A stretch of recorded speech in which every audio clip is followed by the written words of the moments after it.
very good afternoon and a warm welcome to all our viewers to this afternoon's Live at the Watering Hole. Starting out this afternoon with two eland. One's having a drink. The other enjoying a bit of sun while getting groomed. I'll be your host this afternoon. I'm Jaapie Potgieter, and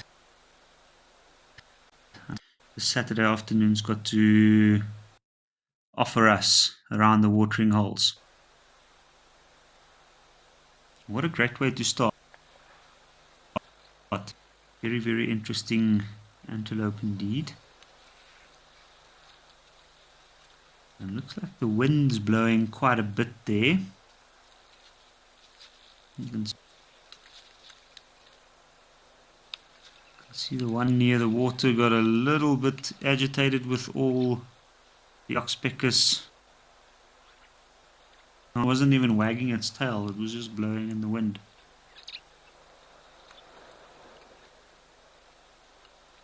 By the looks of it, I reckon them not to be too old.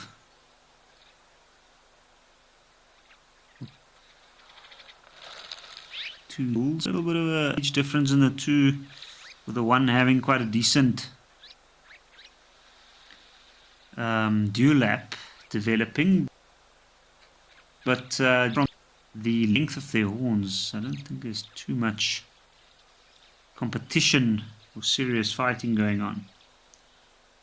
One thing I know, bulls and the dominant bulls that you see around the large herds, you'll often find that they have quite short, stumpy, very thick horns.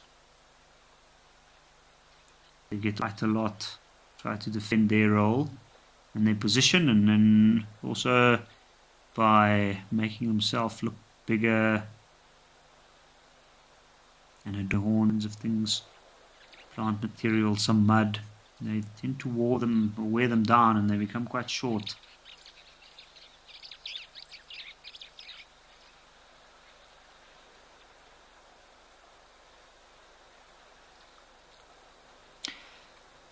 But looks like these eland have moved off, and I think, well, some wattle starlings are having a drink. I think we'll head over to Tower Lodge and see what's happening around the watering hole there.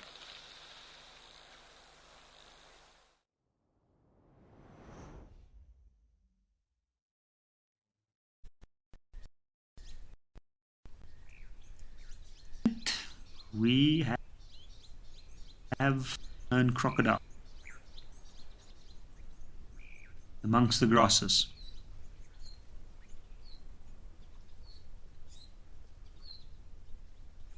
That's quite pleasant. Mercedes Bean, greetings to you too, and indeed happy Cat-a-Day Saturday. Let's hope for some cat.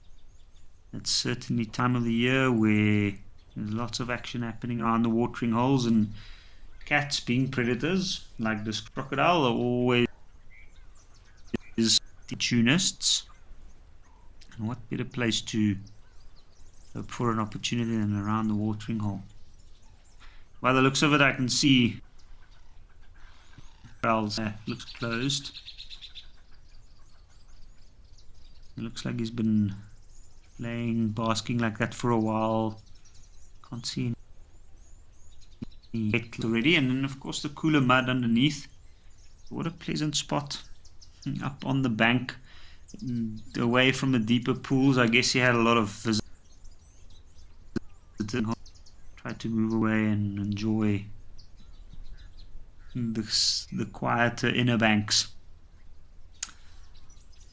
Our Lara Moore, the eland, is indeed a very, very impressive looking antelope, and especially the males. The males can be very, very large animal subspecies, which are agreed upon to various degrees among the scientific community. Very impressive antelope, and they certainly play a very, very important role in some of the ancient cultures that lived in the older hunter-gatherer cultures. They highly regarded the eland. I guess there's a lot of spiritual meaning in the cave paintings and the rock drawings, but one thing's for certain: an eland was it is antelope, so lots of protein, lots of meat. So it is certainly a sought after reward for a relatively easy hunt. I mean, they're rather slow moving animals and their movements can be quite predictable. So I'm sure from a gatherer's point of view, and the same as from a lion's point of view in the areas that they do occur, it's a good exchange for the energy put into the hunt and then the energy gained from the reward of the meat. So always a very important animal within the food chain, that's for sure. But beautiful, very large, majestic animals. Camilla Jorgensen, yes, crocodiles, definitely one of my favorite as well. What an ancient creature, what a spectacular product of evolution, let's say. The ever-present, unseen presence near any watering Africa. It's funny, living in South Africa, growing up in the southern tip near Cape Town. There's not much historical evidence of crocodiles in a lot of those regions. Such a long ago, due to colonial settlement, the way of man have been paved down there.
By the looks of it, there's quite a lot of wildebeest. Just in that ever popular spot near the loose white soil there at the back. Saw some kudu there, maybe even one or two zebras. I'm very surprised at this very decent size of blue wildebeest. Watering they are quite a water dependent animal, even though they are quite resilient. If there's water available, they'll definitely.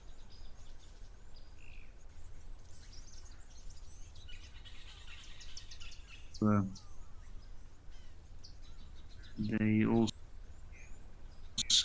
not too far from this watering hole where they'll spend a lot of time in the shorter grass areas. And crocodiles,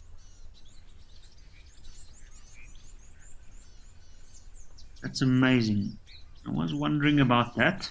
I was wondering if we were just seeing this was two different crops. Good to know. There's some company.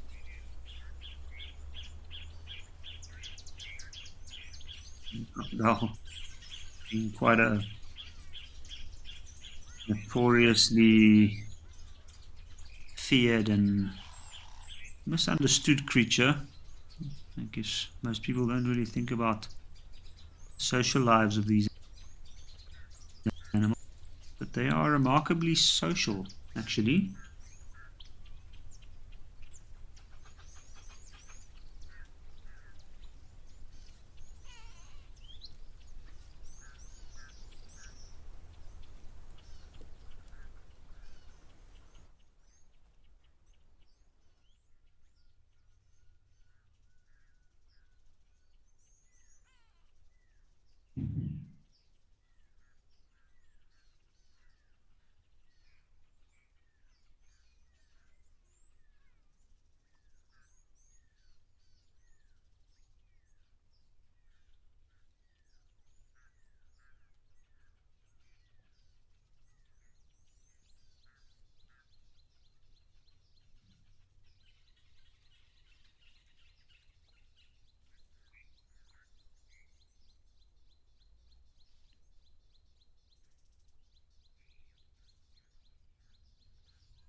Anything makes it, it's a baby version, it's cute, isn't it? Even sharp.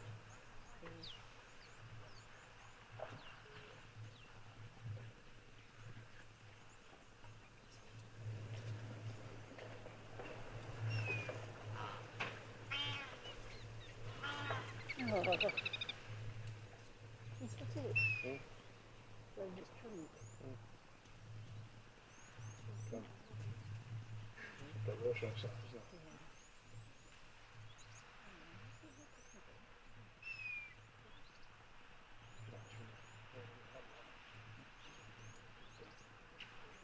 Clean on you.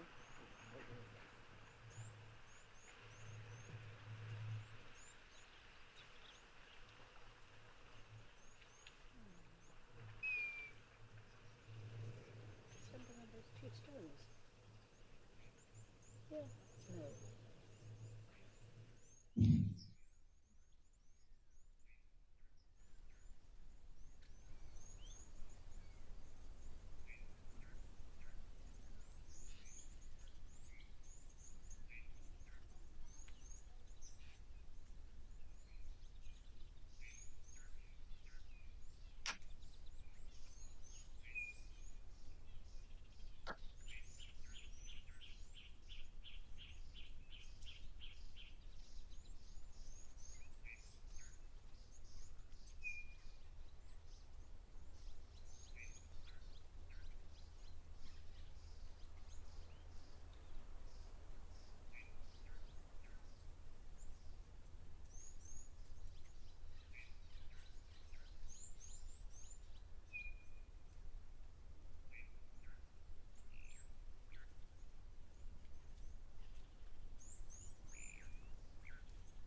Okay.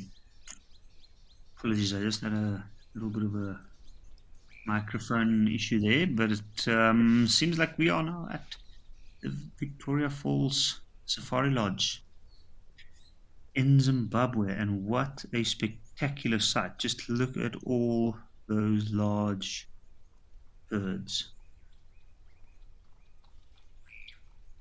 That looks amazing. There is, I can't even count how many. Lots of different kinds. I can see a lot of marabou storks. Often you get to see them in large numbers like this.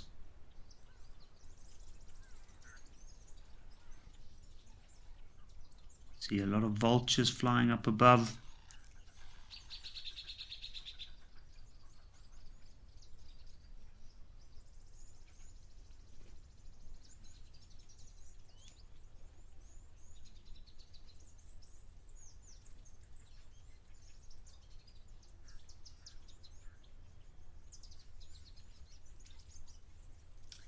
Lady Macbeth. You are about to book for Vic Falls next year, and I see you saying that this feeding station is definitely on your list. I think it should be. Yo, just look at that amazing amount of vultures flying there in the back, and you can see they're moving around in a circular motion. It might look like they're just flying, some flying over to the left, some to the west, but if you look carefully, you'll notice they're actually moving kind of in a spiral motion, and some of them are moving up, and every now and again one or two might break away and move on. Now what we're seeing is, well, the vultures obviously knowing that this is a spot that they do get fed some remains of animals. They are in the nearby vicinity, and this time of the day when it's hot and the Earth's surface had sufficient time to get warm, start to see some warm air currents or thermals rising up, and they often These large birds use them kind of as an aid, a bit of added energy just to help them conserve. If they use the lift of this warm air rising, and that way they don't have to flap their very, very large big wings. We can see the birds taking off from the tree in the front. You can see very, very large wings. You can imagine it must be it must take quite a significant amount of energy to be able to lift such a heavy body off the ground, or for that matter off a thin branch. But what a spectacular area.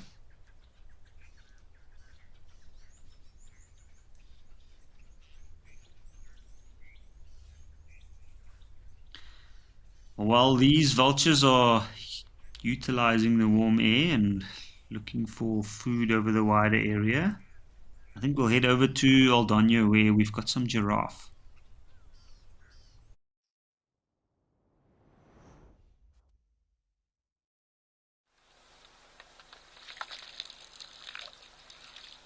Oh wow.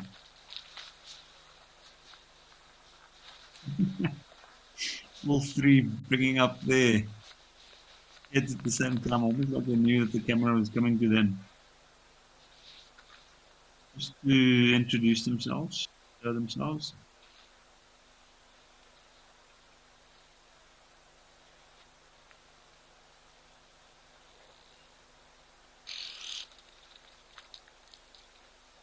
And here the ox speakers out in the rotation into the fact that the giraffes are down. They're often up and down the neck.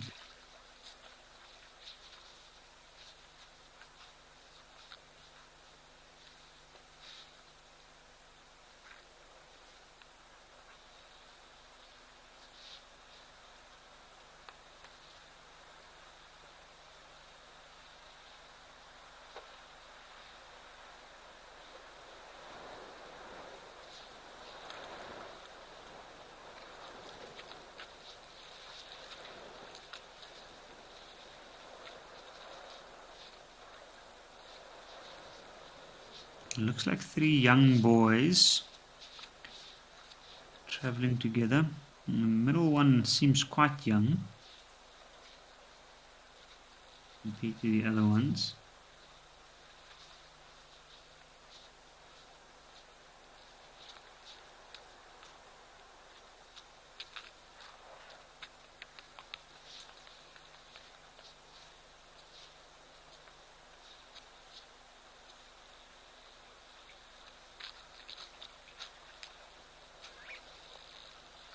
Oh, actually, I think I might be mistaken.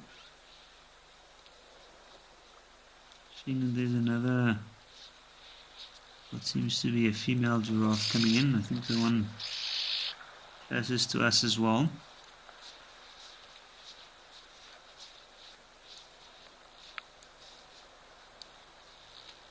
I have to say that giraffe looked very young to be traveling with some other males.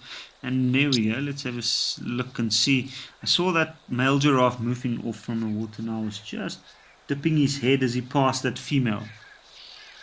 He was probably just out of curiosity taking a whiff of the air nearby.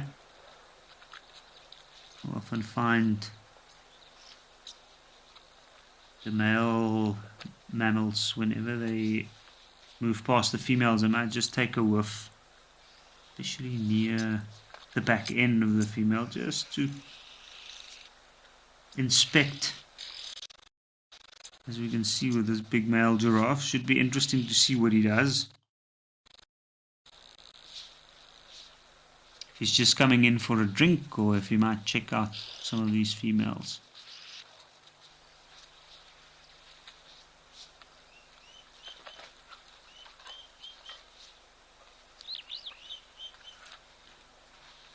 Camilla Jorgensen, I also love giraffe. I think they are such an odd, spectacular creature.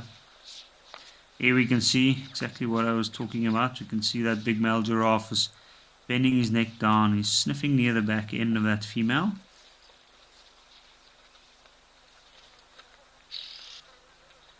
He's just trying to pick up some chemical cues and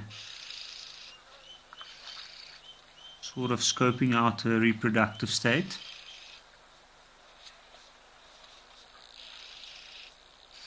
But giraffe, it's a very, very odd looking animal, very unique animal with its extremely long neck,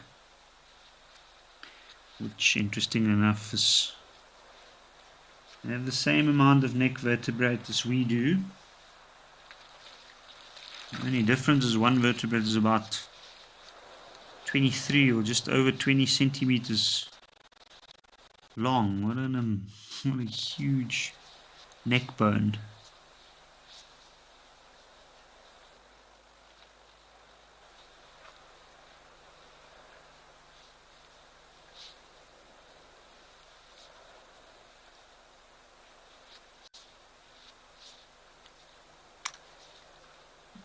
Harry, hello to you too.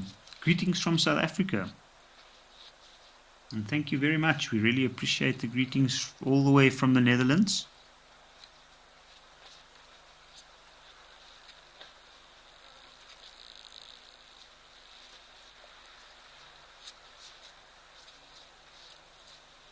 It looks quite laborsome if you watch the whole process. Now look at that. You can see that male's almost trying to corner that female there. You can see, look at all those bumps on his head. I can see bald patches right up on its horns. So this looks like the kind of male that would certainly fight some of the other males in the area for a chance to spend time around the herds of females.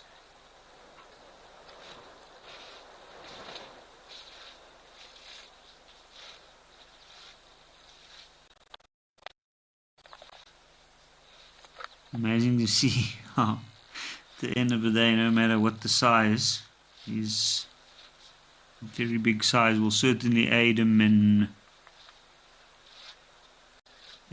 giving a chance to pass on his genes. But when it comes down to drinking all the way down at that level with the water, you all have to bend as low as possible.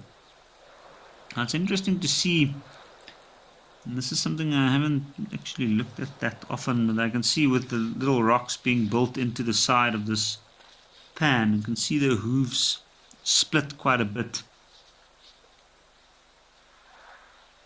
just for added grip.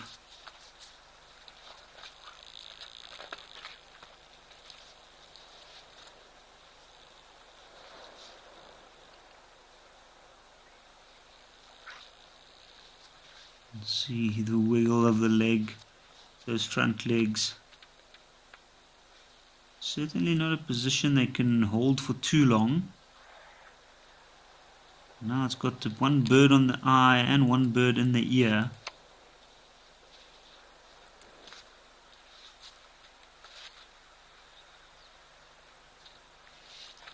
By the looks of it, these are red-billed oxpeckers. You can see a clear red bill there on the one.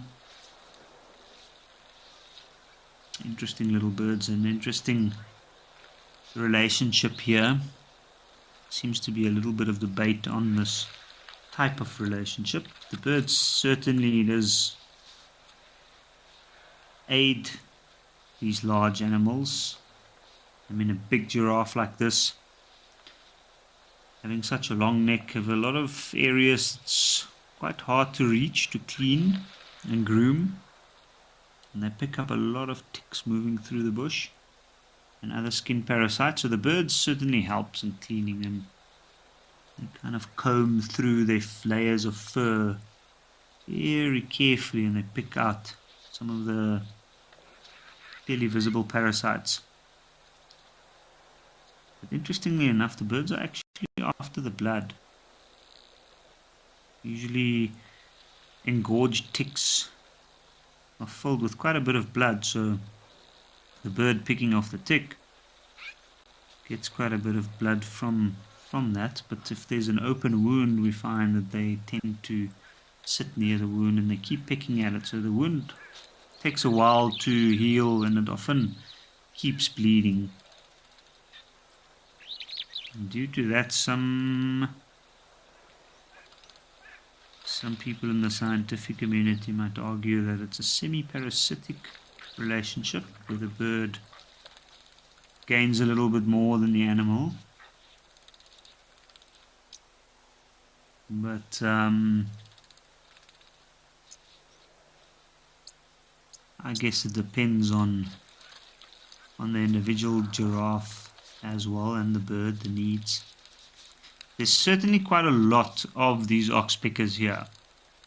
Now, often what you find is near little watering holes like this, where there is an oxpecker is a bird that nests inside holes, natural occurring cavities. So wherever there's dead trees and other nesting sites nearby watering holes like this, you'll find that they have their roosts there. And then it's almost like whenever the animals come in, the birds roost during the night when they sleep, and then during the daytime, early morning, when the animals move past, they'll have their pick and go after them, and it's usually a bit of a fight to see who gets the best big animal moving past.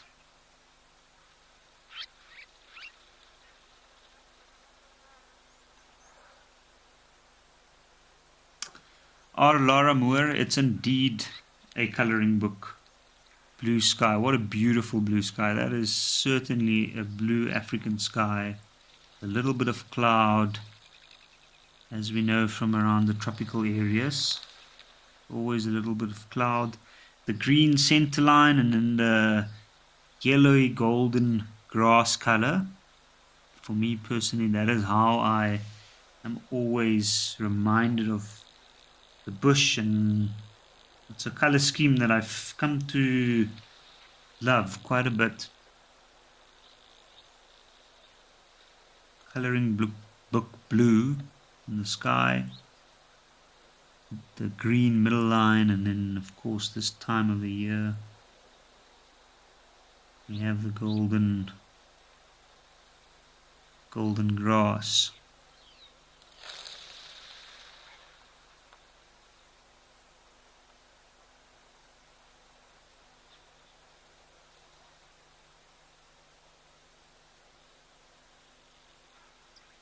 Spasi Yankov, good to hear from you.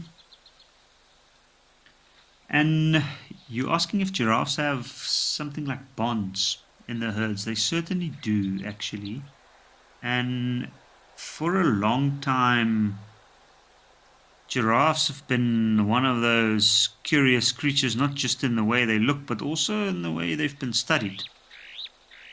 There were originally very few in-depth studies to the same extent that you might find with the other well-known African animals, large mammals like the big five.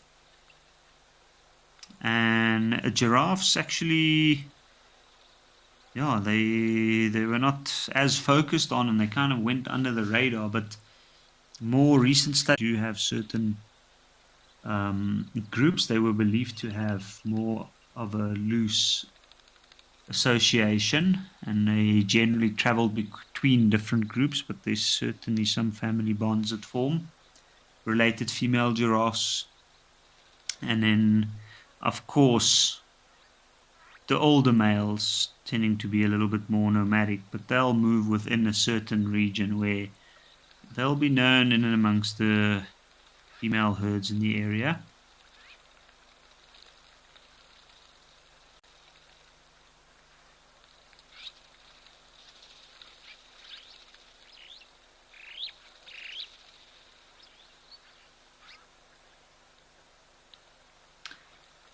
Our Lara Moore.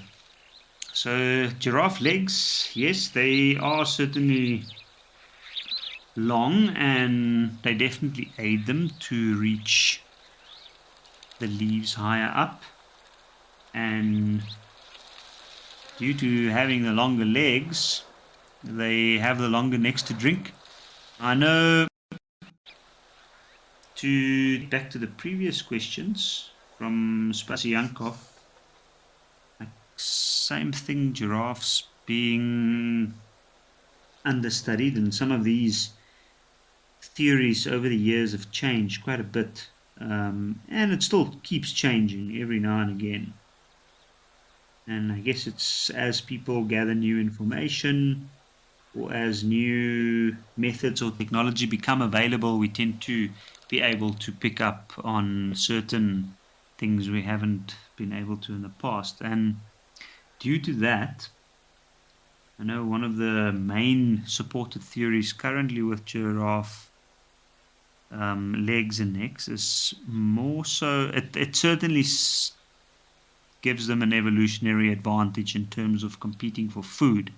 But I know, and one of the most supported theories now is that male giraffes actually, due to their competition for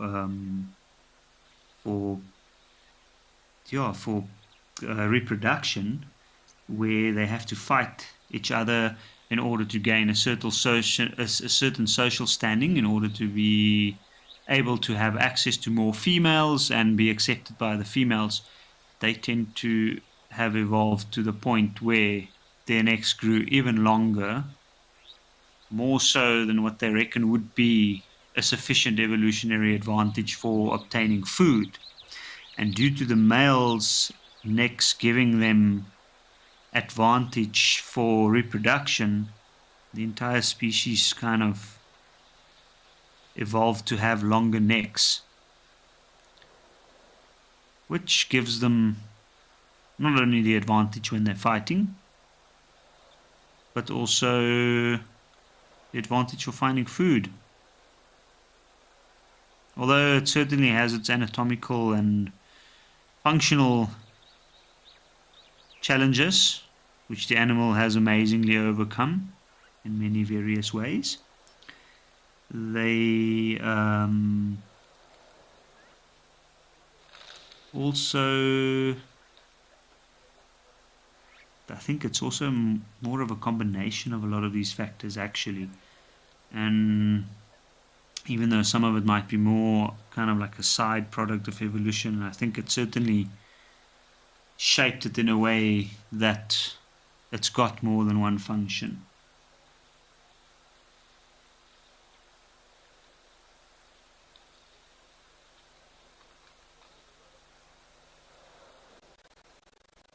Geraint Thatcher. If a giraffe drinks by the river, are there any fears of crocs or any danger from crocs? That's a good question. I don't know of any recorded incidences where giraffes have been seen being dragged into the water by crocs. I do know that once a giraffe's neck is low down and that close to water, a large crocodile grabbing the animal by the head would certainly be able to have a huge impact. And I know sometimes in giraffe relocations, when the animal have to get darted chemically and put in a state where they're able to get transported to other areas, and this would be done for various reasons within conservation, like for instance swapping out genetics to make sure that the different area has a healthy genetic pool. Then one of the ways that they do is, once the animal is down on the ground, so giraffes can't be fully sedated, so what they do is somebody will sit on the head or near the neck, and then the animal can't get up. So there's quite a lot of the neck and the head plays a big role in how mobile they can be. So I think there could be danger of that. What I've noticed is in areas where certain regions are isolated due to rivers on both sides, or areas between two large rivers, sometimes you'll find that there's a lot of giraffe found on the one side of the river where it's a lot more open and it's got access to a larger space. And then the area between the rivers are often a little bit devoid of giraffes. And I've heard people debated about this for a long time. But personally, from my own experience, all I've seen is that when it's very, very dry and water levels are extremely low, that's the only time ever that I've seen giraffe cross a river. So I don't know. Maybe, in fact, they do have a bit of a fear for the crocodile. I don't know if there would be any danger. Like I said, I haven't heard of any attacks. I'm sure it could happen. I don't know of any recorded. It would be nice to find out, and I'll definitely have a look. But yeah, indeed, it could potentially bring about severe consequences if a giraffe would drink near an area with big crocs.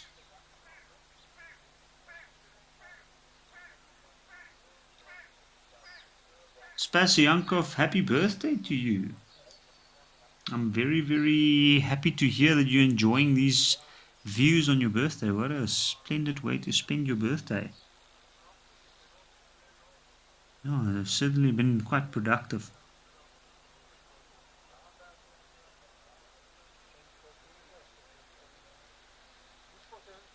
So it looks like even the birds have left. So I think what we'll do is we'll head over to Tembe and let's see if we have any elephant action at that watering hole this afternoon.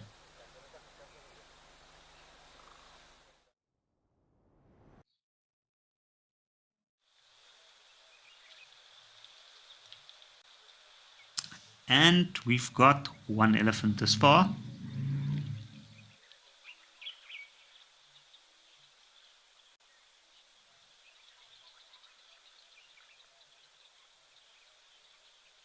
Seems quite relaxed.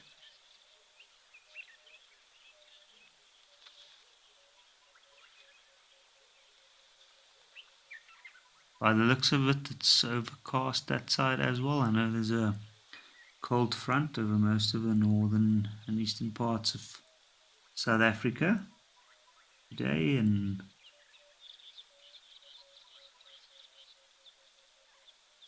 that would mean that it's a bit more of a relaxed day for this elephant, at least from the point of view of its water requirements.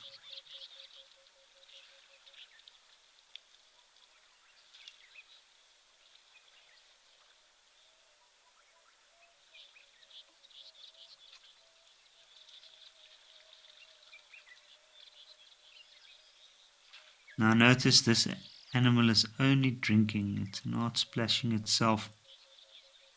By the looks of it, it doesn't look like it's been mud bathing or throwing itself with mud. The ears aren't flapping vigorously.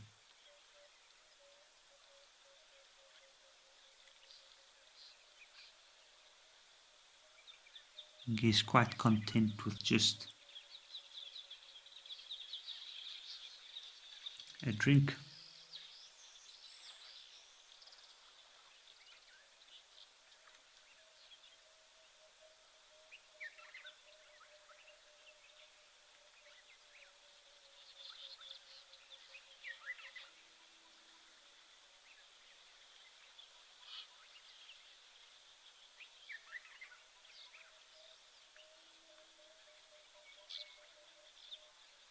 And there's a Nyala bull. I think he got a bit of a fright from an elephant.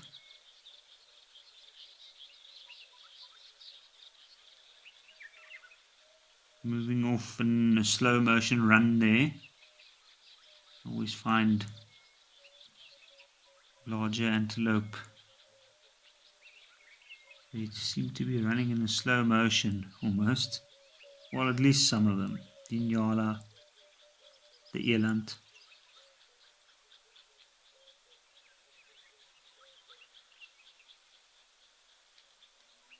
very dense sand forest and bush. Here in Tembe, quite a unique type of habitat.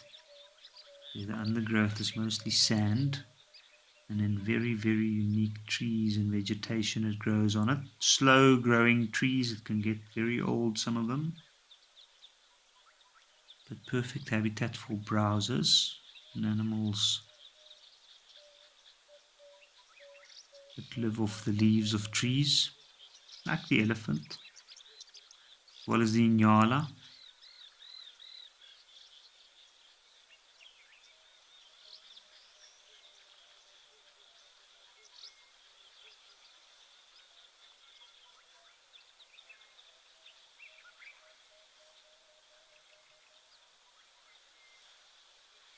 Let's see where this elephant's going. On days like this, find that sometimes they don't mud bath, but they do tend to dust themselves. And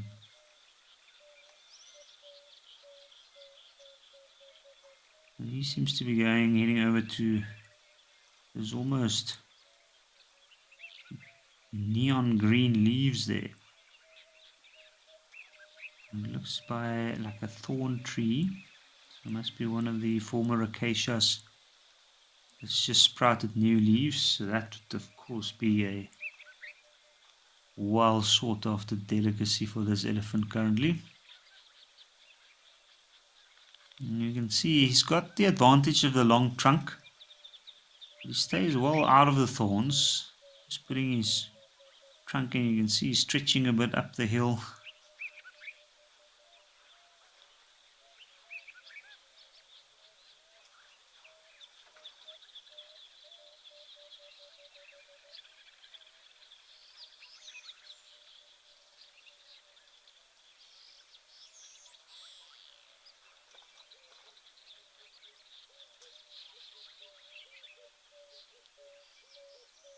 You can hear the emerald spotted wood dove calling in the back.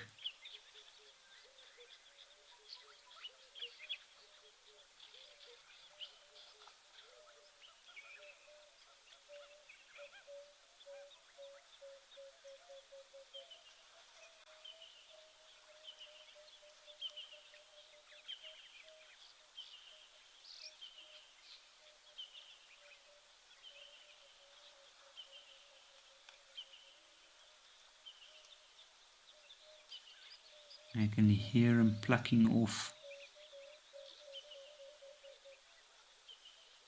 the leaves, carefully selecting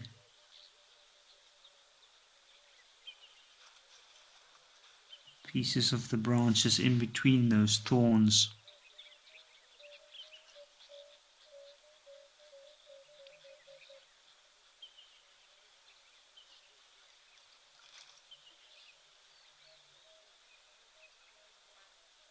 An elephant being such a large animal, only eating plant material, means that they have to eat quite a lot.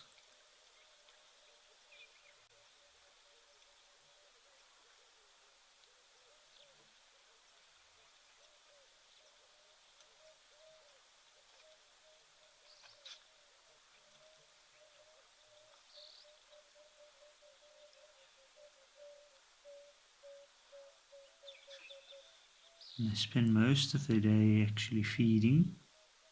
Lots of wet plant material. If I'm not mistaken, I think the general guideline is about 6% of its body weight that it eats in a day, which for a very large animal can be way more than 250 kilograms of wet plant material, which is fascinating to think. Imagine a big bag,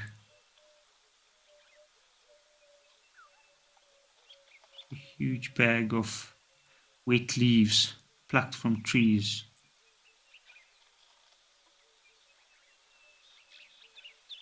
Almost the weight of 3 humans.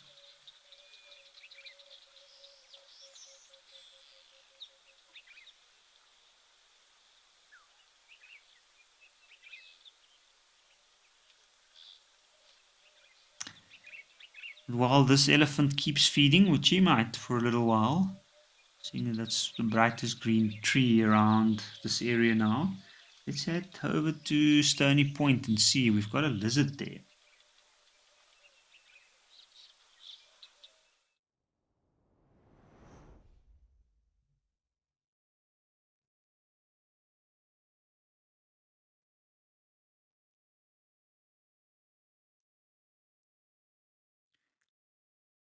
Amazing.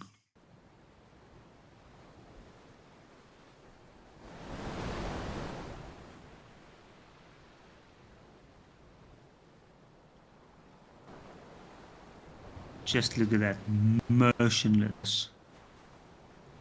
You can see the scales gleaming in the sunlight. You can hear the ocean.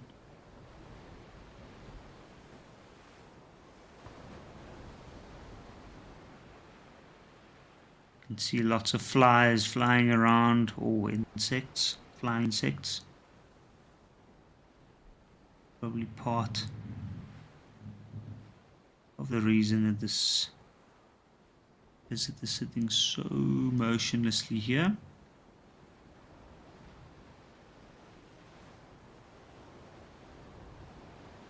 Oh, there we have a head turn.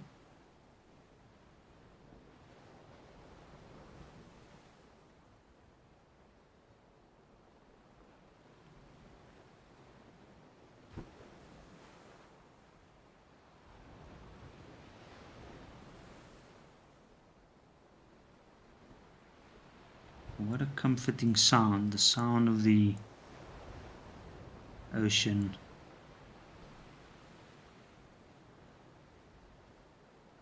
Before I stayed in the bush, I used to love sitting up at night time and then listening to the sound of the ocean. After working in the bush for quite a while,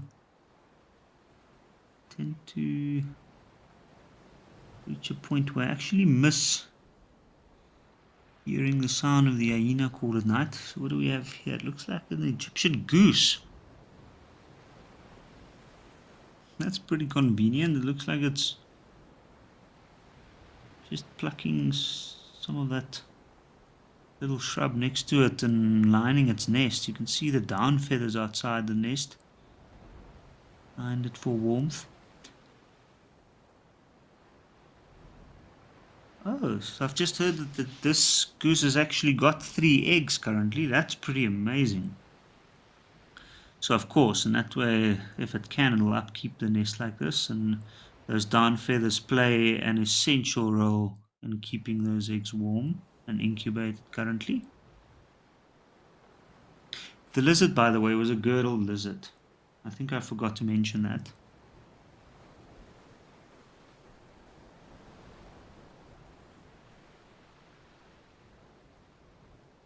This is quite spectacular. Very well hidden. Nice little spot. You can see there's some, not too much wind coming in. Near the ocean like this, it's always windy, especially down in Betty's Bay side. So it looks quite sheltered.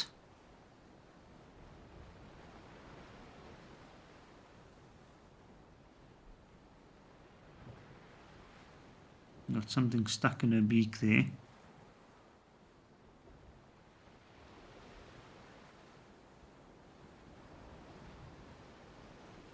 Whatever it was, she clearly didn't like that.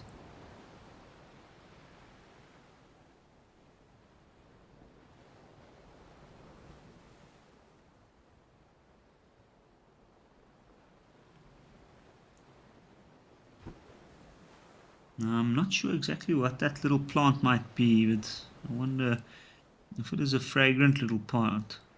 Adding it to the nest might certainly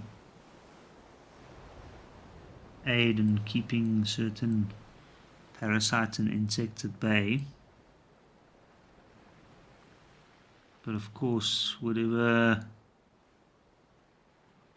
fragrant chemicals are in there would be a little bit distasteful.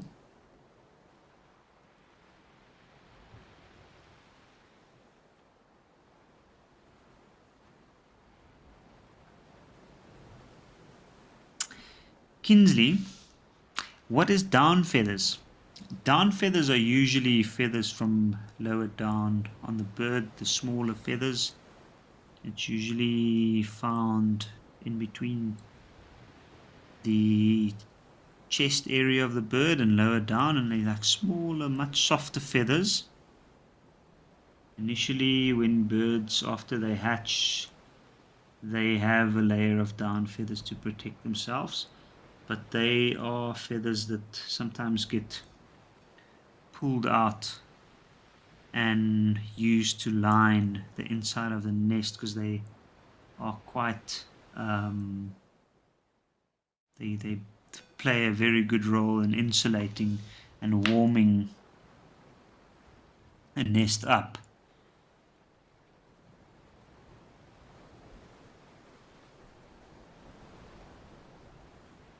And here we have the girdled lizard again.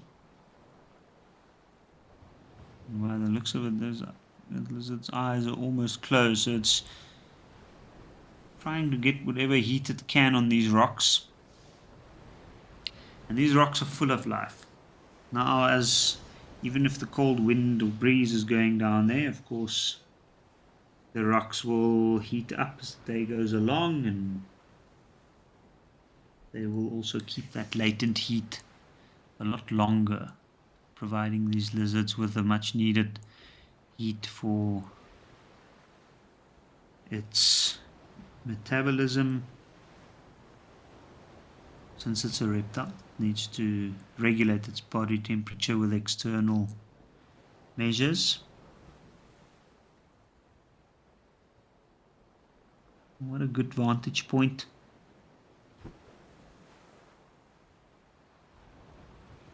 What a beautiful view we have here. You can clearly see now that we look down this cliff face. You can see it's very, very safe. Good spot to have a nest.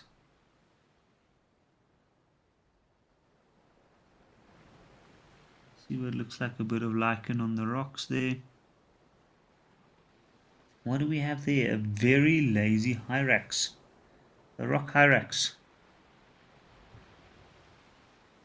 Or a dassie, as they're otherwise known, the original Dutch name.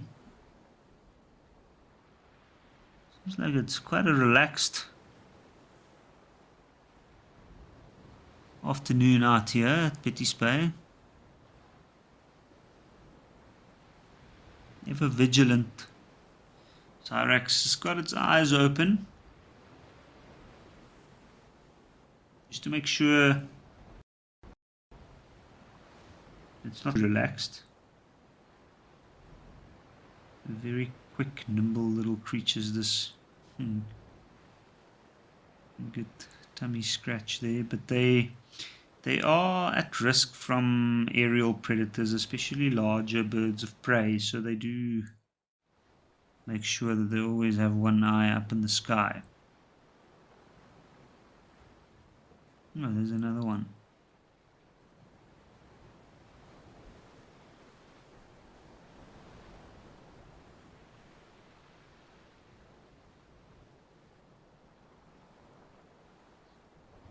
I think the Cape has had quite a bit of cold weather lately, so I think these hyraxes is also utilizing a bit of sunlight and try and warm themselves up. Try and treat some of the parasites.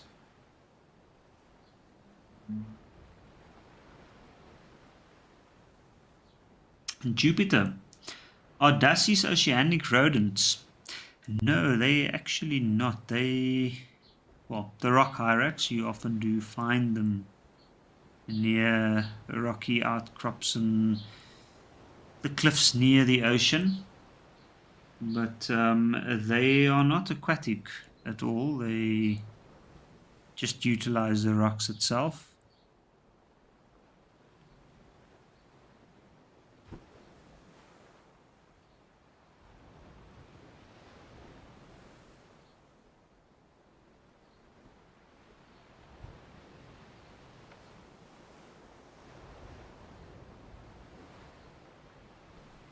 and they are quite an interesting little creature.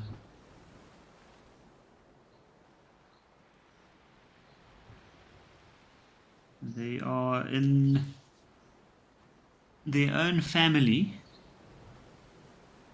and they are apparently quite a close relative of the elephant.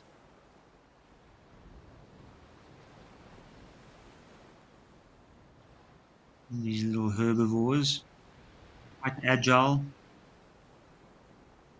They climb rocks. They can also climb trees. Some of the species do. And they blend in very well, and they live in amongst the crevices and the rocks. They form these rather large colonies.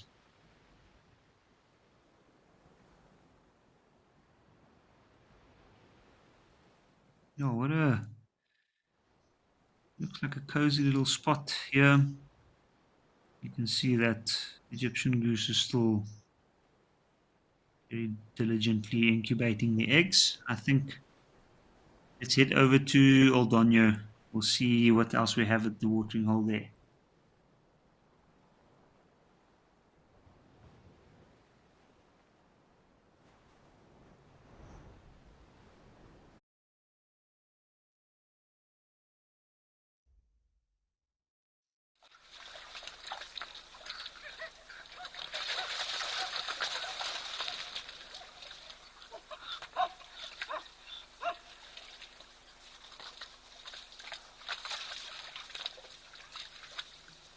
Interesting to see that this time it's not the elephants making the giraffe wait, but the zebra.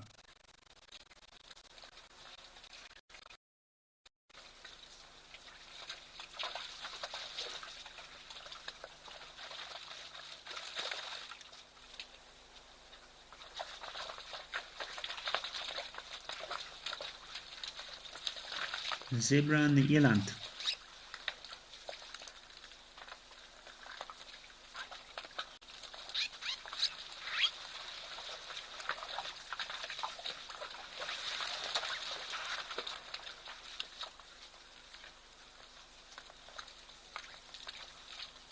I do enjoy the contrast of the noises and the sounds from the ocean and the waves going in and out to the hooves on the rocks.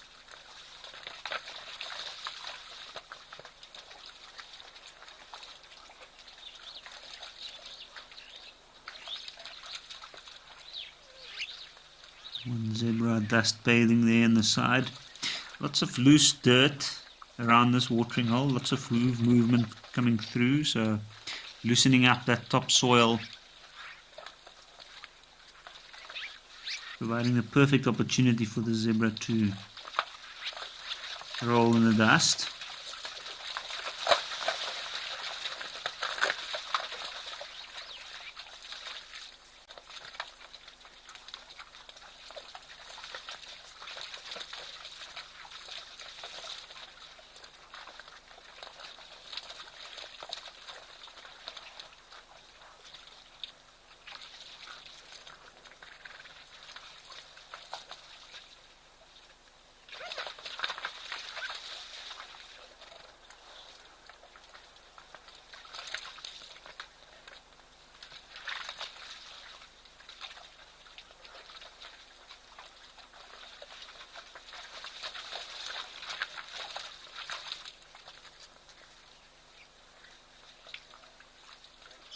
Oh, and there's a break in the cloud. A beautiful blue African sky coming through, as well as I can see a little bit of sunlight on the water.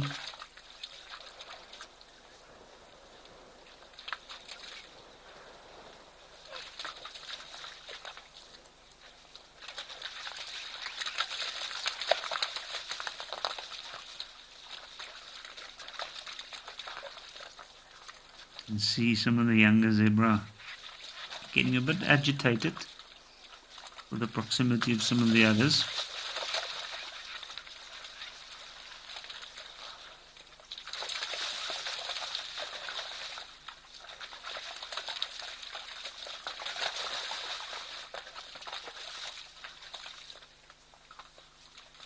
The zebra is an interesting animal. They tend to value their own personal space, and I've often found even within the harems and the groups traveling together, you'll find sometimes some of the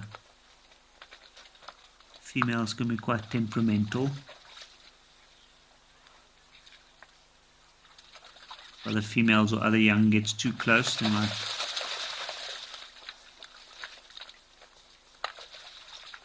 act a little bit aggressively towards the others. You'll often see them kicking at each other. You can see the animals in the water, they tend to pull their ears back whenever one gets too close.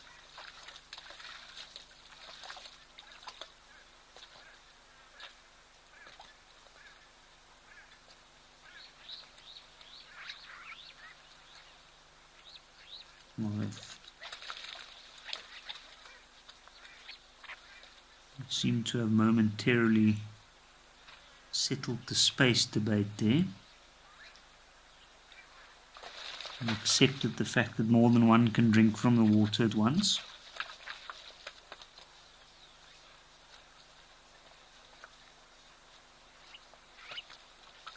It's also a nervous time, drinking, always, for the non-predatory animals. They need to be vigilant while having their head down. They're drinking, it makes a noise. It kind of dampens their senses.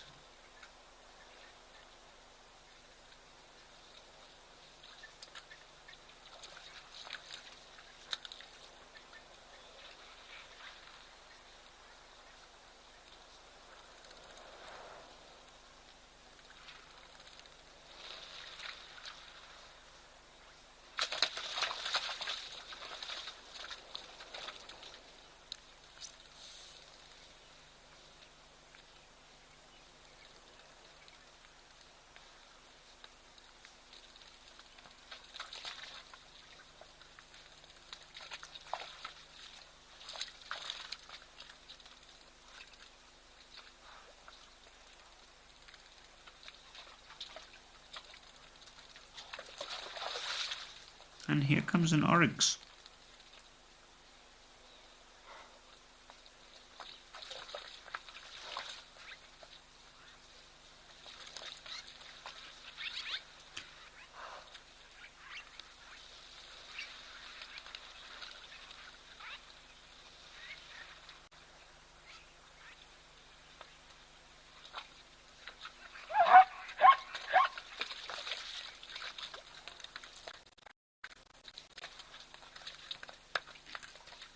What an amazing sound. A very characteristic sound of the African plains.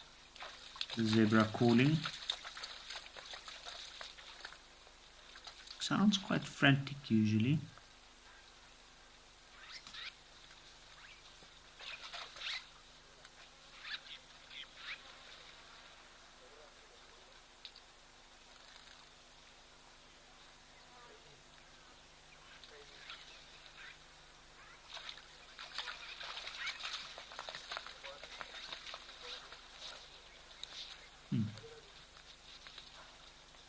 Something seemed to have spooked them.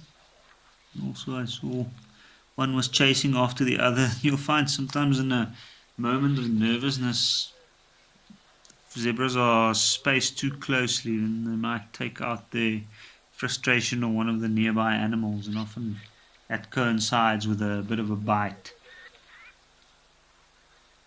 towards the other animal or a kick.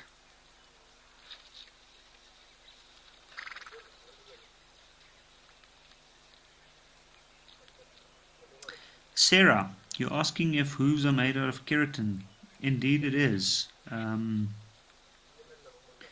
They grow like our fingernails and toenails, and as the animal gets or moves over the hard ground or tough terrain, the hoof gets worn down and it keeps at that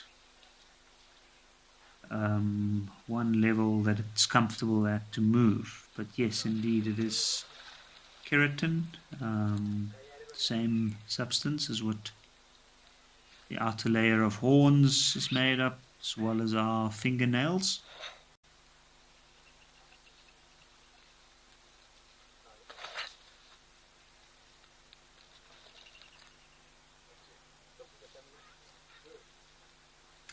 Brent, that's a very good question. Are there any nerves in giraffes' ossicones? Well, I don't know, to be honest.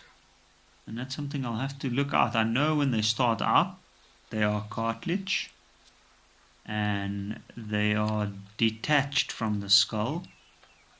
And I think at that point there would definitely be some nerves, maybe not within the cartilage itself, but on the outsides and the skin.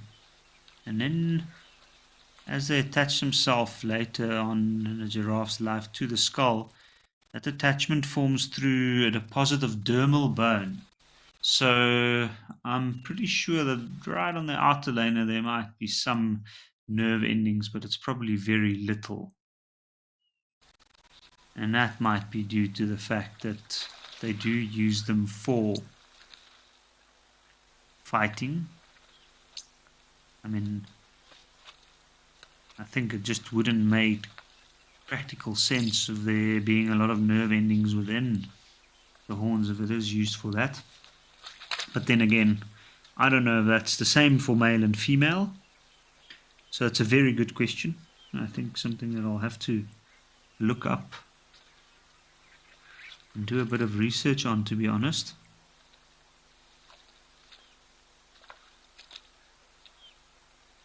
I've seen giraffe clobber each other, and it's quite a sight to behold. It can be quite brutal, and sometimes they beat each other to the point where they have almost no skin left on certain parts of the face. I watched a giraffe fight once where the one, like half of the ear came off. It's basically this giant bone structure and just gets used as a club, the head. And the rule of thumb is that a giraffe of about 20 years old would have a skull that weighs almost double that of one of about 10 years old.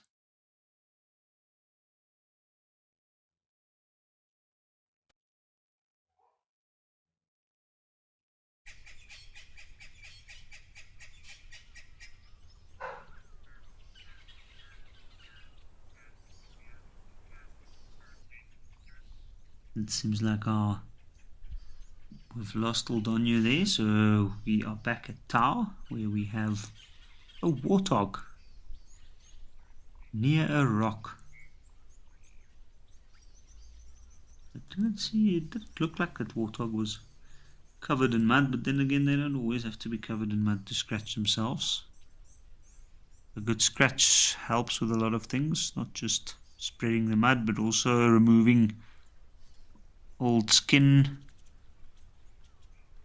Looks like the crocodiles are still out. Here we have lots of elephant dung. We've got the blacksmith lapwing there in the water's edge. You see those rocks are all covered in mud. These creatures scratching themselves up.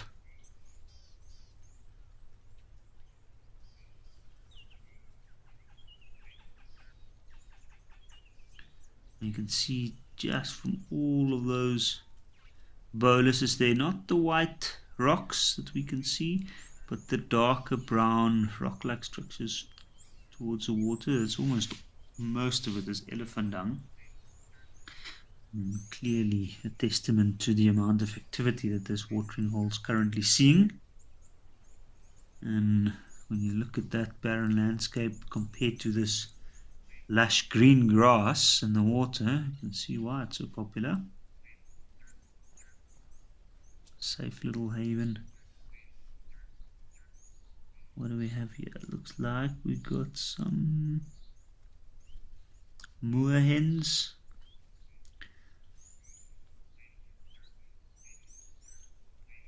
He's searching and grabbing whatever little insects they can grab off the surface, the wet mud.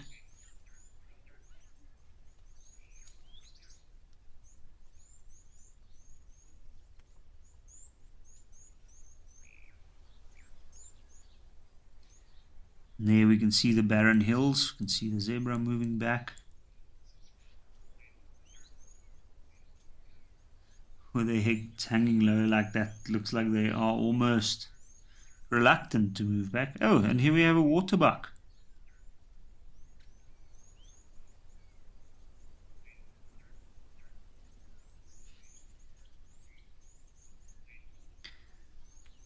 A nice big waterbuck bull.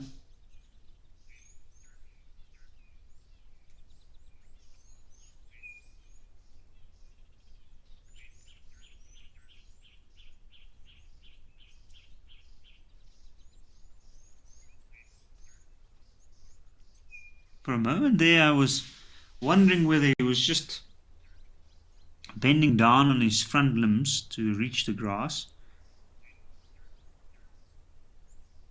By the looks of it, he's actually completely sunken in with his front legs. A very, very muddy patch that.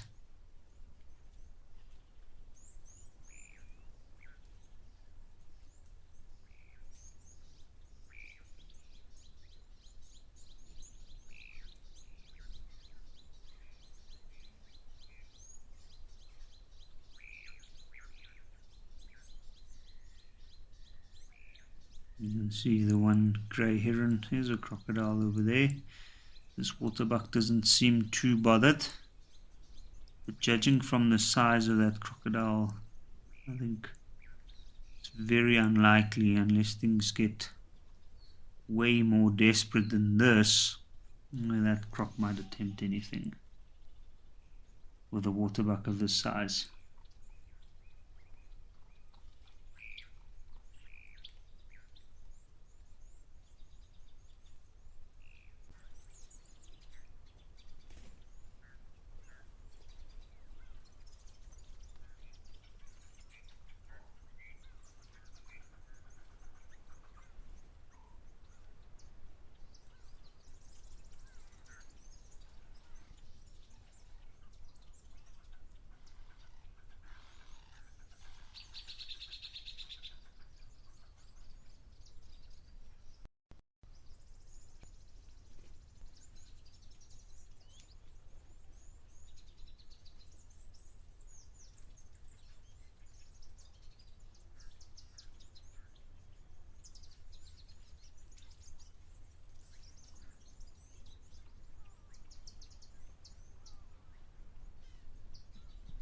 Yeah, we've got a really good view of this grey heron. And how we can tell it's a grey heron is the white cheeks seem to be overly productive or looking for food currently. More preening its feathers. What a majestic bird.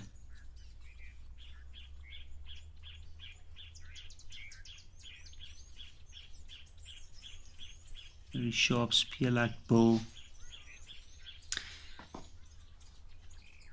And they can often sit motionless like that out on a muddy bank, just waiting for something to stir nearby in one of the pools. Very adaptable and resourceful birds, these. They'll basically go for anything around the water's edge.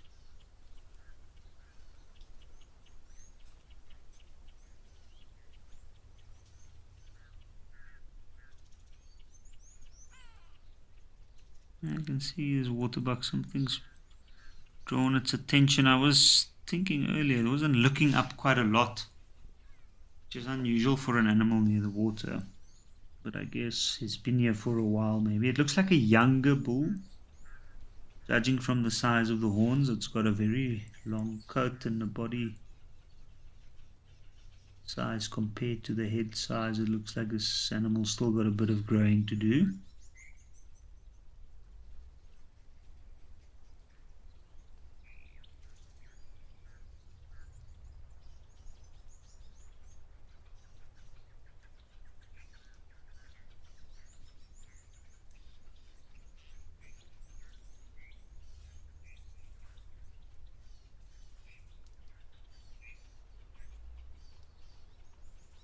What a beautiful tranquil scene. Now you can see there, when we were nice and close to the waterbuck there, you can see the long fur. Much longer than most of the other antelopes found within this region. And in a way, part of the reason why these antelopes' water requirements are higher than some of the more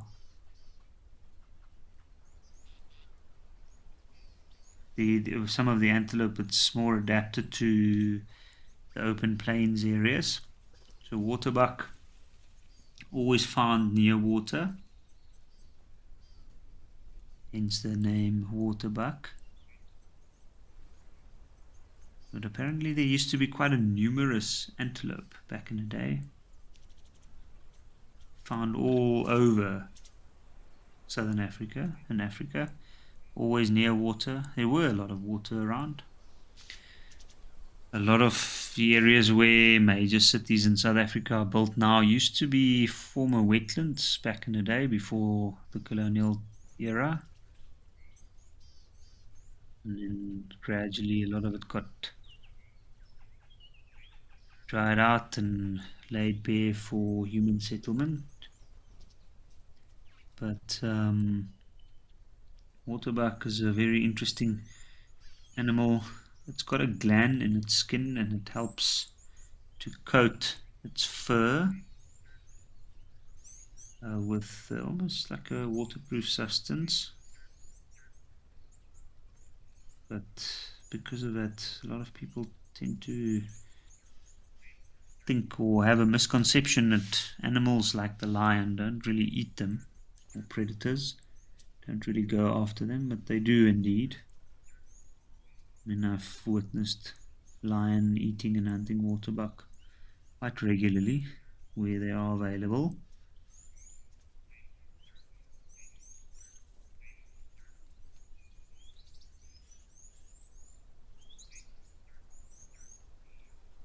Well, this is quite interesting. The waterbuck was feeding off the longer grasses in the mud, where the warthog didn't seem to go wading through the deeper pools to get up onto those exposed banks with the green grass. So they adapted a little bit differently. They've got the tools certainly with those tusks of theirs to manipulate the dried mud around these grasses and get to the roots.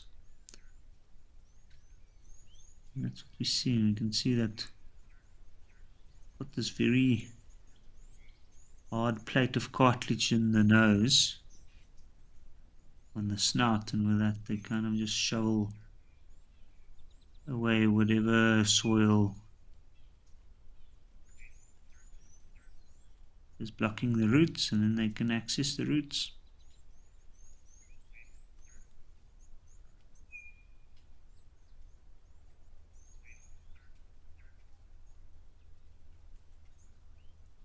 We've got another 2 Egyptian geese. And another warthog moving away. Craigie, you're asking if warthogs can be aggressive. They certainly can be. I think like any creature, if you back them into a corner, they'll do whatever they can to protect themselves. So they can be. I know often they also have another defense strategy, which means they remain as quiet as possible once they realize that there's danger nearby, and then what happens is they might at a last moment try and run away with explosive energy, and that could lead to potential harm. And I know there's various stories of people that got attacked by warthogs accidentally moving in front of their burrows, and as the animal got a fright and came running out. Oh, there we go, 2 black crakes. I think these are what I saw earlier, not the moorhens.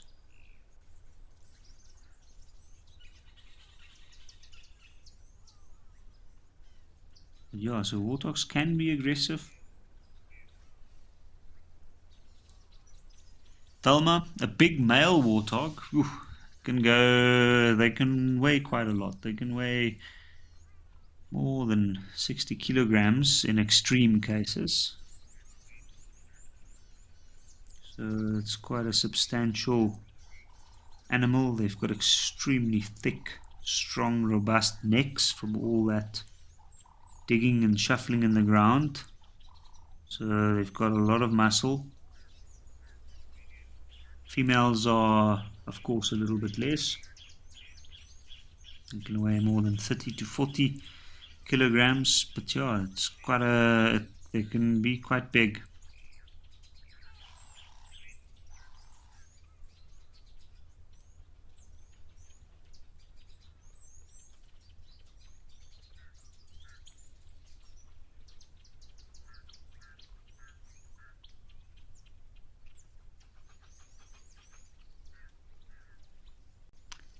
Cass Harwood, all the way from the Arctic Circle in Canada. Sure, that is quite an interesting location. You can imagine quite a bit different from the scenes that we're seeing here. No lazy crocodiles like this one there. Can a giraffe survive and overcome a broken leg? That's a good question. I know with horses, especially horses in captivity, when they break their legs, to mend the leg would mean that they'd have to stay still, which they can't. So often a broken leg might be seen as a death sentence. With giraffe, to be honest, I don't know. I think they could. I think male giraffes, what I've noticed in the past is they often have very stiff legs and it looks like old injuries. Now, with the amount of power generated through swinging those long necks and heavy heads, they can inflict some serious damage on each other. And often what you find is that these giraffes do break each other's bones. And I guess it depends on where the fracture is, how severe the fracture is, what type of fracture it is. I guess if they can hobble around and somehow manage to stay out of harm's way until the bone at least starts to grow or regrow, then yes, then they could. But it would certainly be a severe disadvantage and definitely would provide ample opportunity for any predator, especially predators in groups like lion, for instance, to take advantage of that situation and try and hunt a giraffe during such a period. They won't be able to move as quickly, that's for sure. Having said that, I've seen giraffe with broken leg or broken leg bones where the bones actually stuck out. Probably from fights, mostly with other male giraffes, and in those cases, each time the giraffe didn't survive that long afterwards.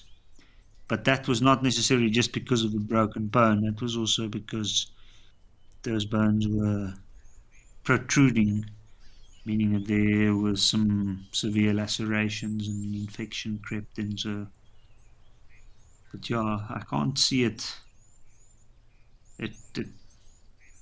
I don't know. Wild animals are extremely resilient, and I would never want to say never, because I've also seen zebra with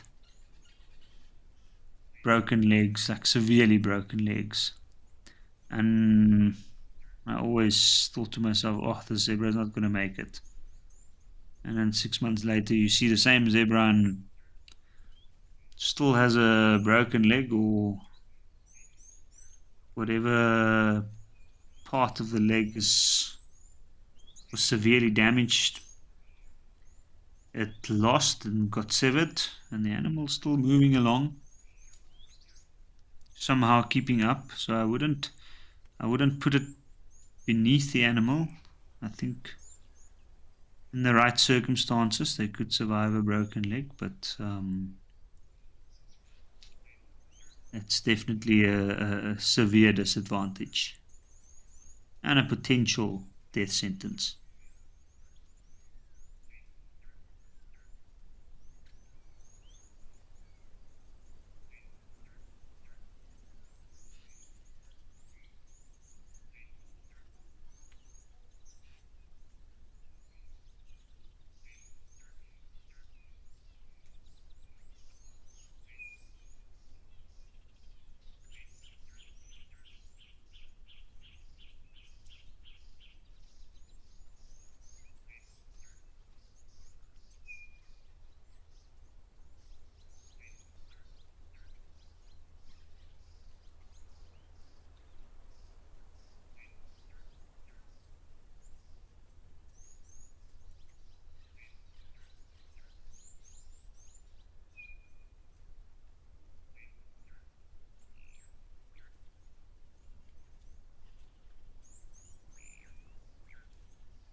It's an extremely relaxed environment here around this watering hole this afternoon.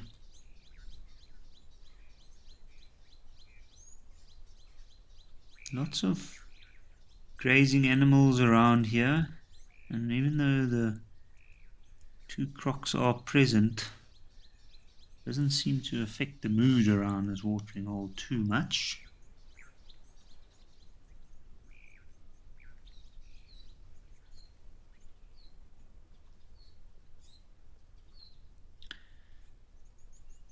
But I think while these animals are continuing with their grazing here, I think we're going to head over to Founders, where we've got a rhino.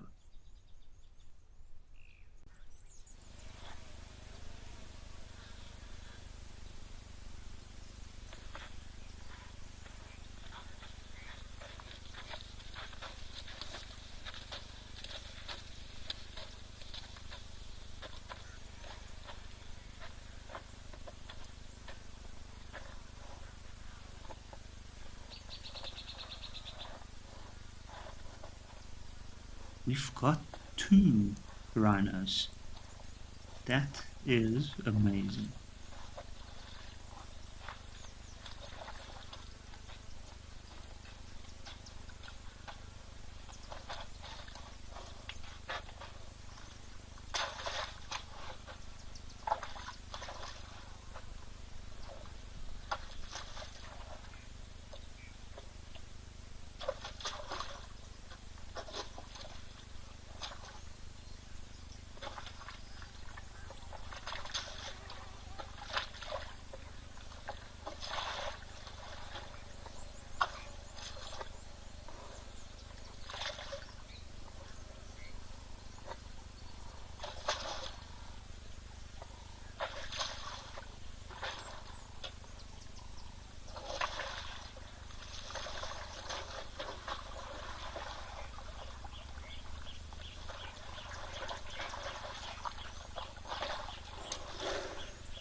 And how soothing does that look?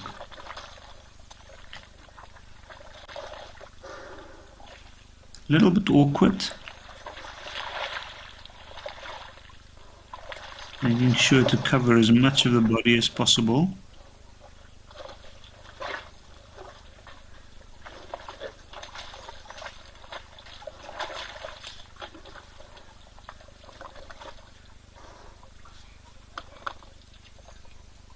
One of the things I enjoy most about watching rhinos near the watering hole, when you do have this amazing opportunity,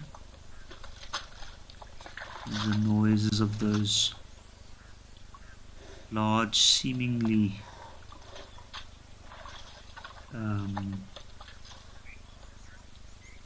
seemingly awkward bodies moving about in the mud.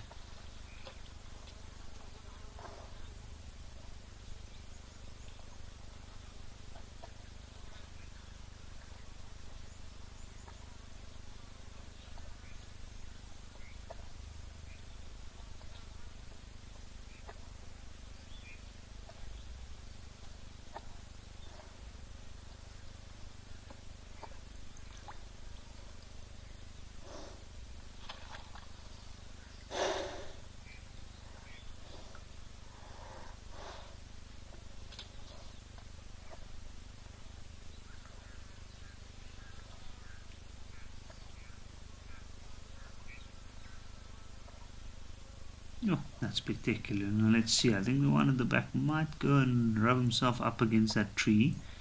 Remove the excess mud. I'm wondering if the other one's going to go wallow or not. He's had his drink. You can see he's had a scratch. If I look at the lighter patches on his backside.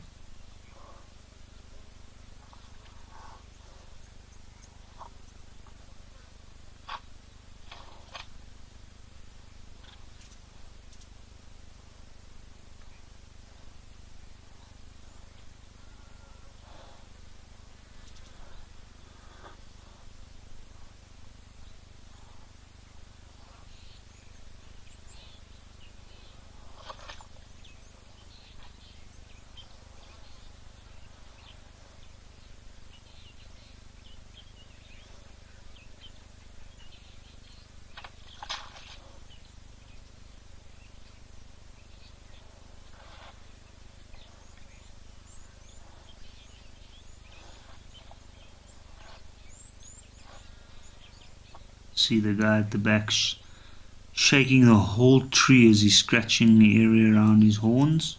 It looks like he's scratching his head. It almost looks like this rhino's thinking, what is he doing? Okay,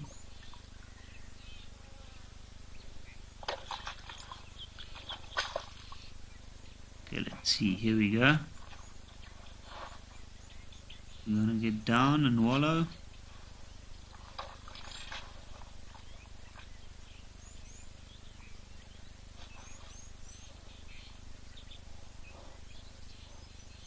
Another good tree and a rubbing rock, which I'm sure these two rhinos have added quite a bit of mud towards.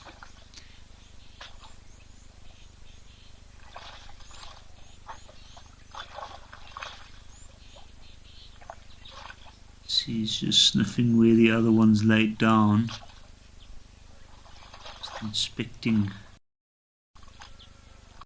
his methods.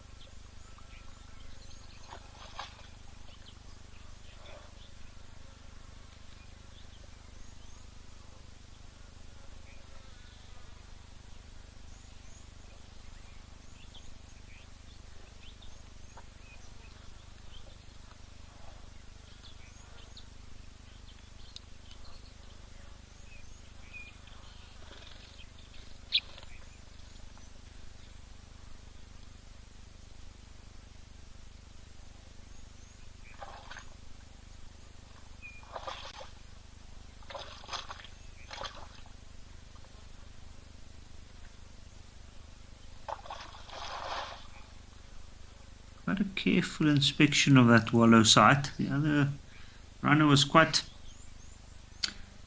quick and almost, almost unobservant of what was happening. He was going down, getting some mud and moving on. I wonder why or what this hesitation would be. Maybe he's just waiting the other one to finish around the tree. You can see he's turned around, getting a different spot to scratch now. The side of the face, behind the ears.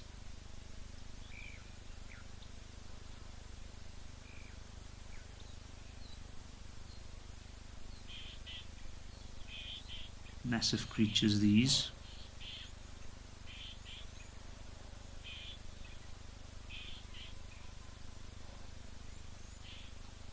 Old Punkster, what a beautiful location indeed, hey?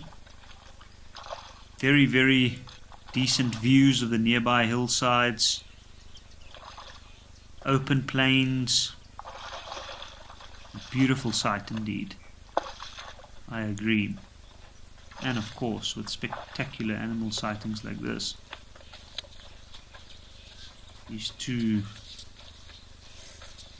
truly giant behemoth animals. Certainly some of my favorite animals, and I think we're very fortunate to be able to view them like this. Very unique animals.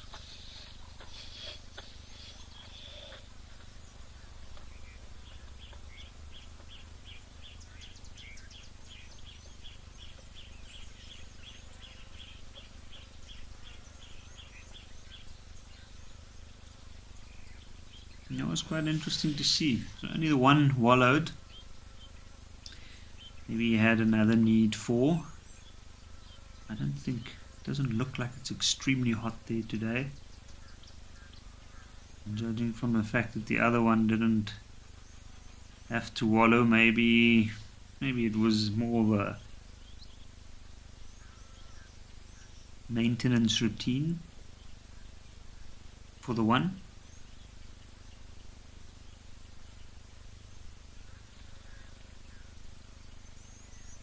Now there's a blacksmith lapwing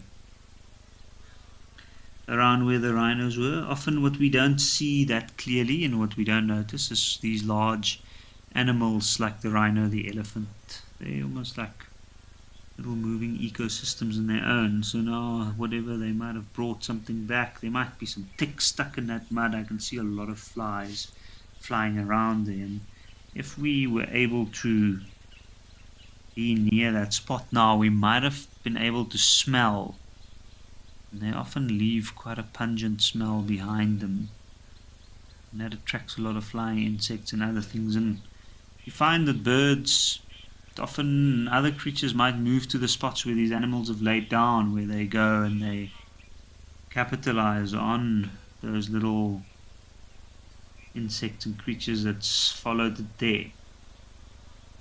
Minky, how long does the collar stay on? That's a good question. I think in this case, if I'm not mistaken, that collar is a radio collar that uses a low frequency network, and it is the signal moves around through towers that would be nearby. And in this particular case, this would be a constant monitoring project where those collars would track these animals' movements, and then whenever they get any strange patterns developing within their movements.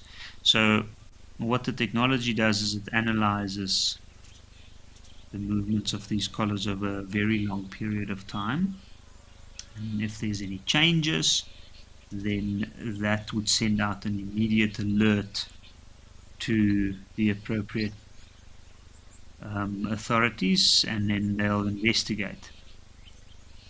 And the thinking process behind this is that should there be any changes in the movements of the animal or any abnormal behavioral movements, then it could potentially be a warning that either the animal might be in distress or something else, and then they'll investigate, and therefore it ensures maximum protection for the animals. But there's different types of collars. It depends on what particular information is needed. Generally, all collars provide information on movements, but some of them provide constant information, like this collar, I'm assuming. and then you have other collars that might only provide certain GPS points every now and again, and they might be linked to satellite collars, and those ones are usually just to monitor maybe at the start once they release animals into a new environment. In certain areas where there's not great reception or great signal, satellite collars come in very handy to track their movements over a year, but usually those collars last for only a year and they'll have to be replaced. With these new collars, I am not sure how long they'll be kept on before they need to be replaced. I do know that it varies from collar to collar.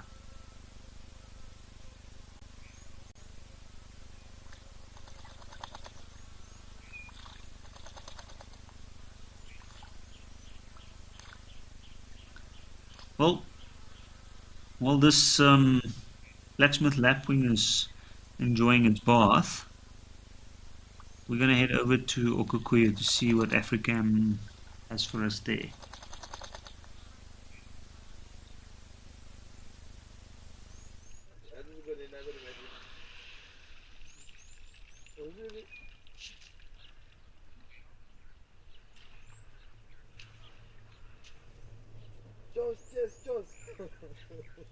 Spectacular. The backside of two what seems to be very large elephant bulls.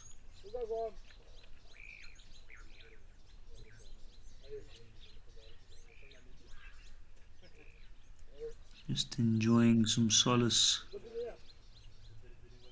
and getting a bit of hydration in this seemingly very, very dry landscape.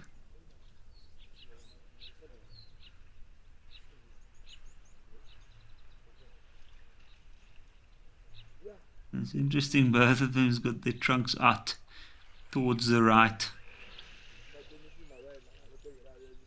And clearly they are investigating some sort of ascent, I'm thinking.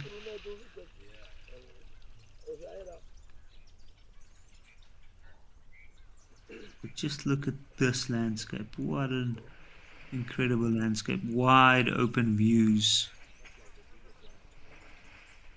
Only one big tree near the water's edge and a couple of shrubs.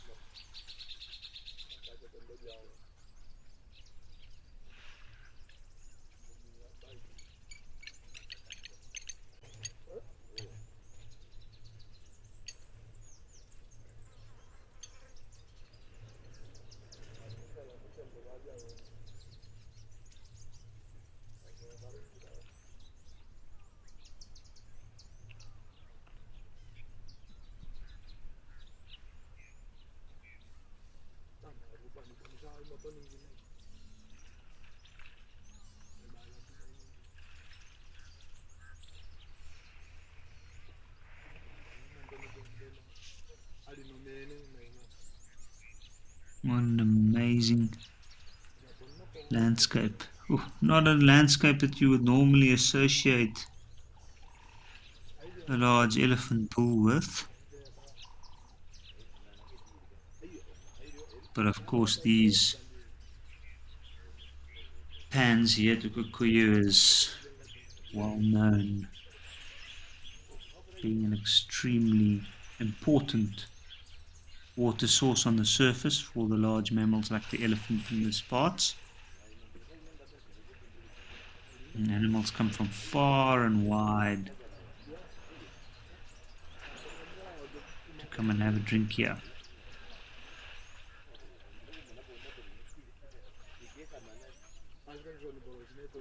It almost feels like these elephants are more responsible water users.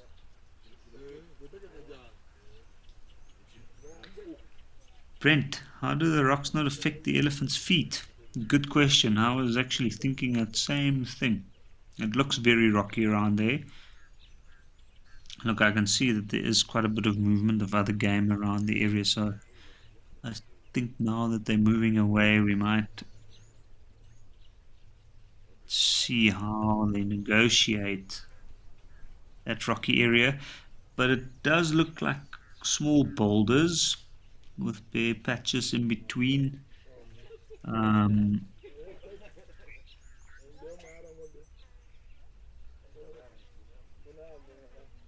It also looks like there are some game trails moving through them, so I'm pretty sure that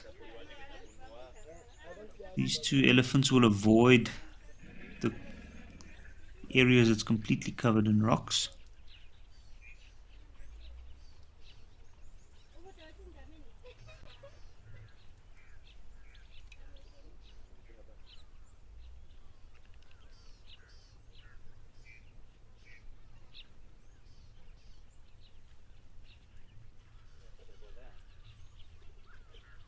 But yeah, indeed, these elephants are quite sensitive to extremely sharp rocks.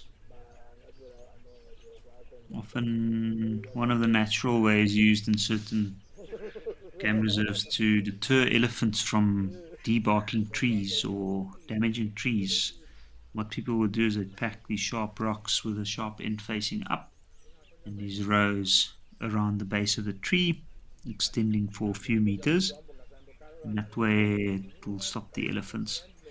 Now, can't see it very clearly, but it does look like the elephant turning off to the right is following a little greenish pathway.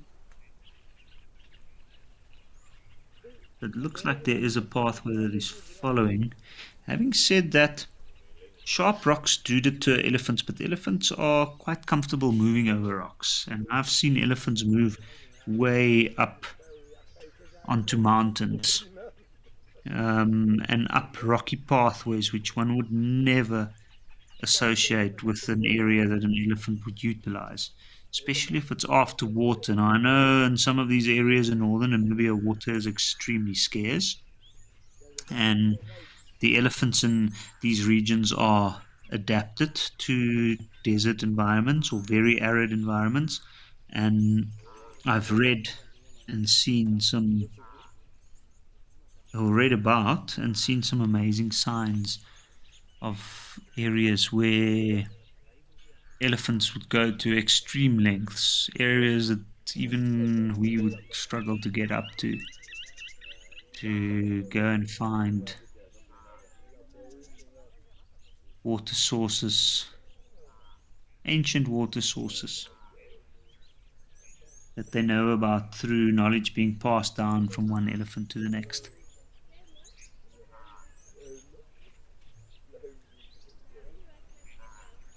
I saw that elephant shook its head there. I'm not sure what at. If it was at something, or maybe it was something like loose material on top of his head, but I think maybe there was something smaller there, like a bird, or maybe a poaching antelope that it.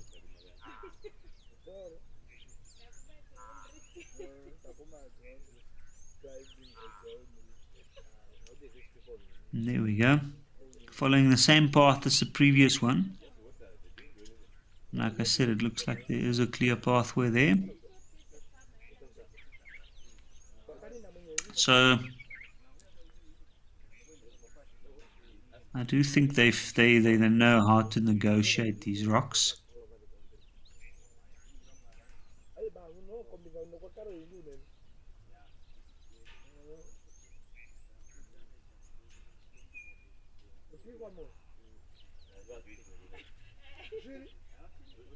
But as these elephants are moving over and off, I think let's head over to Tembi for the last few minutes and see if there's any elephant around the watering hole there.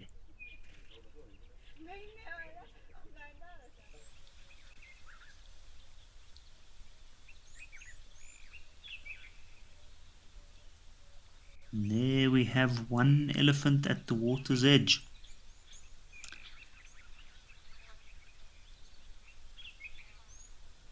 Doesn't look as big as the two we just saw at Kikuyu, but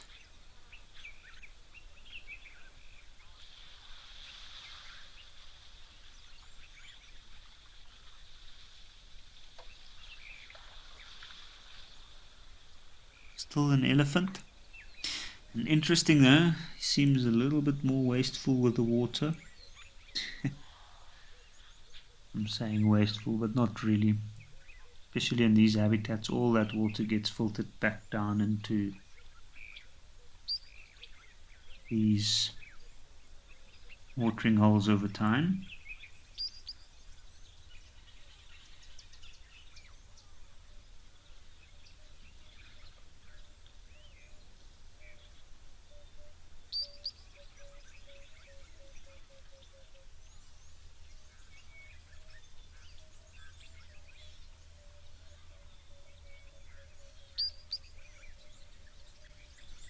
We have some woolly-necked storks, it seems like. One elephant in woolly-necked storks.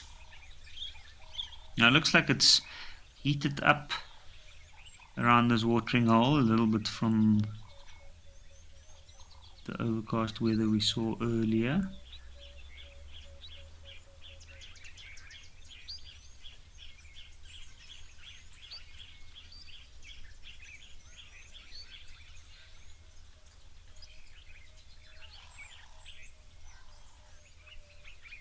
Now I'm wondering, we've been seeing quite a lot of elephants around this area over the last little while, and I was wondering the other day how often they move around. I think when they move through an area, whatever water's available, they'll utilize for a little bit. And I think maybe this elephant might be a solitary traveler. You can see he's wet, so he covered himself properly with water, and maybe he's just checking the area out. See what other elephants moved through.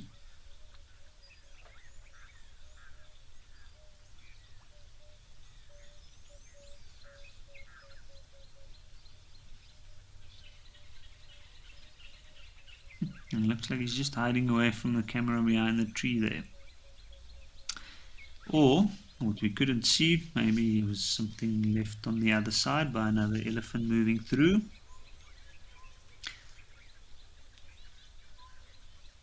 But what a spectacular afternoon. We had some amazing elephant encounters in different areas. Lots of zebra, giraffe, and even 2 rhino. So what an incredible afternoon. And certainly one to remember. So I'd like to thank all our viewers for joining us this afternoon, and I hope you enjoyed it as much as I did, and we hope that you join us again tomorrow to see what's happening.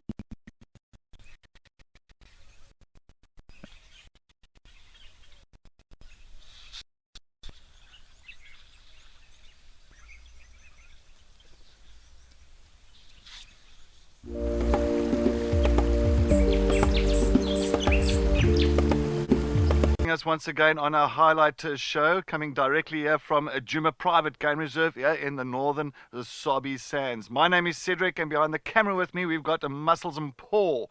So in the next half an hour we're going to discuss exactly what we've been seeing over the last 24 hours, from yesterday's sunset safari to this morning's sunrise safari. As you know, this is On Safari.